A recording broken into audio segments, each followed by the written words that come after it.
अस्सलाम वालेकुम जी। Optimum knitting calculations हम कर रहे हैं। ठीक है, इसमें हमने इसके जो पैरामीटर्स हैं 5 वो देखे कि कौन कौन से पैरामीटर्स ज़रूरी होते हैं कोई भी क्वालिटी चलाने से पहले। तो टाइटनेस फैक्टर है, मशीन गेज था, इनपुट टेंशन, स्टिच लेंथ और कोर्स लेंथ। फिर इन सभी के फार्मूले हमने देखे कि इनको किस तरह से कैलकुलेट किया जा सकता है। हमने देखा टाइटनेस फैक्टर की वैल्यू 15 ऑप्टिमम के तौर पे ली जा सकती है प्लेन सिंगल जर्सी के लिए। इसी तरह जो लूप लेंथ है या स्टिच लेंथ है उसको कैसे फाइंड किया जाता है, ये उसका फार्मूला था। देन हमने मशीन गेज फाइंड करने का फार्मूला देखा। ठीक है, उसके बाद इनपुट टेंशन का और एंड पे कोर्स लेंथ फाइंड करने का फार्मूला देखा हमने।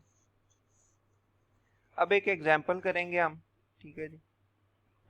430 single NEC count yarn, cotton yarn. Calculate the optimum knitting condition if fabric is knitted on 30-inch diameter single jersey machine running at speed of 25 rpm. ठीक है जी, उन्होंने कहा है कि जी आपने ऑप्टिमम निटिंग कंडीशंस फाइंड करनी है। इट मींस जो 5 फैक्टर हमने बताए हैं पीछे वो सारे हमने कैलकुलेट करने हैं। ठीक है, गिवन क्या है हमें, 30 एनई का काउंट है, डायमीटर मशीन का है 30 इंच और स्पीड उसकी गिवन है। तो वो पांचों फैक्टर्स के जो जो फार्मूले हैं हम वो देखेंगे और वैसे वैसे ही वो सारी चीज़ें फाइंड करते जाएंगे। तो सबसे पहले हम देखते हैं गेज क्या होगी। For optimum gauge following relation can be use. Yarn tex is equal to 100 divided by G whole का स्क्वायर। अब 30 NEC को हम टेक्स में कन्वर्ट कर लेते हैं। तो अगर 590.6 डिवाइडेड बाय 30 करेंगे तो 19.6 टेक्स काउंट आ जाएगा, जो कन्वर्जन फैक्टर है इसका NEC को टेक्स में करने का। अच्छा, अब टेक्स में आ गया क्योंकि इस फार्मूले में हमें यार्न काउंट टेक्स में चाहिए था। इसी फार्मूले को जब रीअरेंज करेंगे हम तो हमारे पास ये फार्मूला आएगा जिसमें जी इस साइड पे आ गया और टेक्स नीचे आ गया। ठीक है जी, और स्क्वायर को ख़त्म करके अंडर रूट ले लिया क्योंकि इस साइड पे जी का स्क्वायर आया था। अच्छा खैर, इसको सिंप्लीफाई किया फार्मूले को तो गेज का फार्मूला बना G is equal to 100 divided by tex under root. ठीक है जी, अब 100 डिवाइडेड बाय टेक्स क्या है 19.6, तो ये वैल्यू आ गई जी की 22.5। तो हम इसको अप्रॉक्सीमेटली 22 ले लेंगे गेज को। गेज क्या होती है आपको पता है कि नंबर ऑफ स्लिट्स या ग्रूव्स इन 1 इंच। ठीक है, फॉर एग्जांपल ये एक मशीन है जिसका ये सिलेंडर है, निटिंग मशीन का ये एक सिलेंडर है। इसमें ये 8 स्लिट्स दी गई हैं जिनके अंदर नीडल्स ने मूव करना है। 8 ग्रूव्स हैं, हर ग्रूव के अंदर एक नीडल मूव करती है अप और डाउन। ठीक है, तो ये एक लीनियर इंच में 8 हैं, तो इसकी गेज होगी जी 8 गेज मशीन। इसी तरह से ये हर एक स्लिट में एक नीडल मूव करती है अप और डाउन और लूप्स बनती हैं। इसी तरह से अब हमें पता लग गया कि हमारी जो मशीन होगी वो 22 गेज की होगी। इट मीन्स कि उसके एक लीनियर इंच में 22 ग्रूव्स या स्लिट्स होंगी। नेक्स्ट है फार्मूला जी लूप लेंथ फाइंड करने का। गेज फाइंड कर ली हमने कि ऑप्टिमम गेज कितनी होनी चाहिए 22, लूप लेंथ कितनी होनी चाहिए, तो ये है tex under root divided by K. ये ओरिजिनल फार्मूला है जिसमें लूप लेंथ सेंटीमीटर्स में फाइंड करते हैं। अगर मैंने ये लूप लेंथ मिलीमीटर में फाइंड करनी हो तो क्या करूँगा, इसमें सेम आपको लग रहा है टेक्स डिवाइडेड बाय के, लेकिन यहाँ पे के की वैल्यू जो है वो मैं उसको 10 से डिवाइड कर दूंगा। फॉर एग्जांपल इसमें फार्मूले में मैं दिखा नहीं सका आपको, लेकिन मैं यहाँ पे बता देता हूँ कि consider the optimum tightness values is 1.5, actually it is 15 but taken as 1.54 centimeters to millimeter conversion of loop length। अच्छा, इस फार्मूले में हमने 15 लेनी थी लेकिन अब मिलीमीटर्स में हमने कन्वर्ट कर लिया है, तो हम कन्वर्जन के तौर पे इसको हम लेंगे जी 1.5। तो इस फार्मूले में आप देखें ये कंफ्यूज नहीं होना, लूप लेंथ मिलीमीटर्स में फाइंड की गई है। जब मिलीमीटर्स में फाइंड करेंगे के की वैल्यू हम 10 से डिवाइड करने के बाद लेंगे। मतलब 15 वैल्यू है, उसको 10 से डिवाइड करेंगे तो 1.5 लेंगे। ठीक है, ये कन्वर्जन है आपकी सेंटीमीटर से मिलीमीटर की। या आप सिंपली ये फार्मूला यूज़ कर सकते हैं, यहाँ पे के की वैल्यू 15 ही लें और उसके बाद सेंटीमीटर्स को आप मिलीमीटर में कन्वर्ट कर लें। ठीक है, अच्छा अब यहाँ पे 19.6 काउंट जो आया था हमारा टेक्स्ट का वो फीड किया और के जो टाइटनेस फैक्टर है 1.5 लिया, तो लूप लेंथ आ गई 2.95 मिलीमीटर। एक लूप की इतनी लेंथ होगी। इनपुट टेंशन नेक्स्ट पैरामीटर है हमारा, वो फाइंड करेंगे।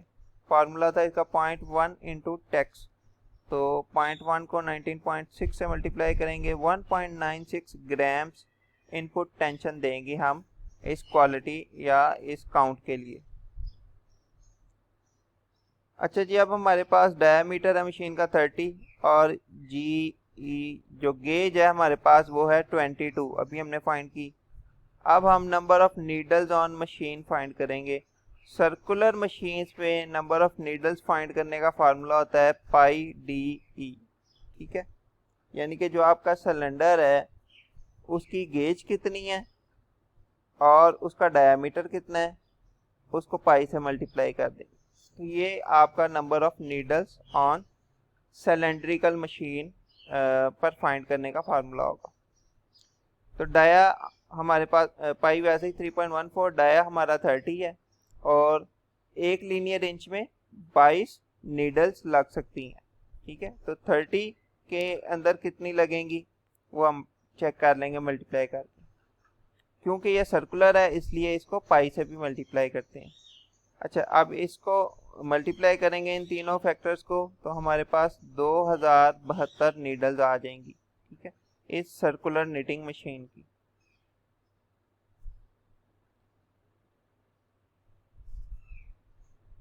इसी तरह कोर्स लेंथ हमने अब फाइंड करनी है। ये एक कोर्स है, इसका फार्मूला है loop length into number of needles. Number of needles हमने निकालनी है, 2072 नीडल्स हैं। हर नीडल एक लूप बनाती है। ये एक नीडल ने एक लूप बनाई, एक ने एक बनाई। ठीक है, अब सपोज ये सारी जो हैं 2072 लूप्स हैं। ठीक है, एक लूप की लेंथ मेरे पास मौजूद है जो मैंने फाइंड की थी ऊपर मिलीमीटर में 2.95 मिलीमीटर। एक की लेंथ मौजूद है, 2072 की कितनी होगी, मल्टीप्लाई करूंगा 2.95 इंटू 2072। तो ये सारी लूप्स की मेरे पास लेंथ आ जाएगी जिसको कोर्स लेंथ कहा जाता है, 6112 मिलीमीटर। इस पूरी कोर्स की जो लंबाई होगी, लेंथ होगी, वो 6112 मिलीमीटर होगी। इस तरह से हम ये 5 जो निटिंग पैरामीटर्स हैं फॉर ऑप्टिमम निटिंग, ये हम फार्मूलाज की मदद से फाइंड कर सकते हैं फॉर सर्कुलर निटिंग मशीन। तो आई होप आपको इस एग्जांपल से इसकी समझ आई होगी। अब नेक्स्ट देखते हैं हम गेज ऑफ निटिंग मशीन। जब हमारे पास एक फैब्रिक सैंपल दिया गया हो तो हमने उसकी गेज मशीन की कैसे फाइंड करनी है। The gauge of machine can be found by given fabric sample by this simple method. क्या मेथड है, count the number of stitches in 1 inch and it will be the gauge of that machine. मतलब एक fabric sample हमारे पास दिया गया है, हमने क्या करना है, उस पर 1 इंच का निशान लगा लेना है। ये निशान लगा लिया 1 इंच का। अब इसमें हमने क्या करना है, count the number of stitches in 1 inch. Stitches count करनी है 1 इंच के अंदर कितनी है। अब ये पहली स्टिच है, 1 2 3 4 5 6 7।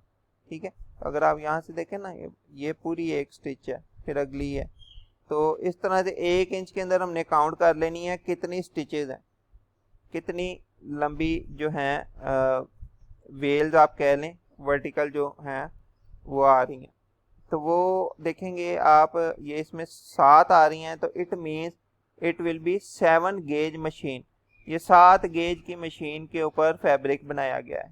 तो इस तरह से सिंपली आप फैब्रिक सैंपल से गेज ऑफ निटिंग मशीन भी फाइंड कर सकते हैं। रिकमेंडेड बुक्स और सोर्सेज में है fabric manufacturing calculation process and product by Yasir Nawab और textile engineering and introduction by Yasir Nawab. आप इसको देखें और नेट पे भी आप सर्च कर सकते हैं, आपको कई तरह की निटिंग कैलकुलेशंस मिलेंगी, आप उसको स्टडी करें, आपको मज़ीद अच्छी अंडरस्टैंडिंग इसकी होगी और इसकी आप वीडियोस भी देख सकते हैं। Thank you for your attention. Stay safe and healthy at home. See you in next video. Allah Hafiz.